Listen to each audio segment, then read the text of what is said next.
बिस्मिल्लाहिर्रहमानिर्रहीम।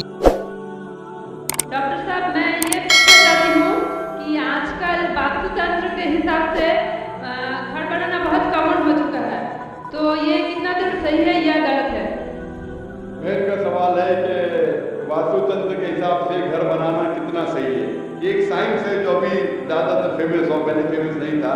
कैसे दिशा में रखेंगे तो यहाँ से हवा आएगी। अगर आप ये साइंटिफिक लेंगे और साइंटिफिक फायदा होता है क्या खिड़कियों की दिशा में दिशा से हवा आ रही है, ज़्यादा सर्कुलेशन, कोई हर्ज नहीं।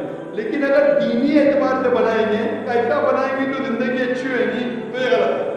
अगर आप साइंस के मुताबिक लेते हैं कि इससे सर्कुलेशन, तो कुछ चीज़ सही है, कुछ चीज़ गलत है। तो अगर आप साइंस के मुताबिक लेते हैं कि ऐसा करने से हवा ज़्यादा आ सकती है और आपका सर्कुलेशन ज़्यादा बढ़ेगा, कोई हर्ज नहीं।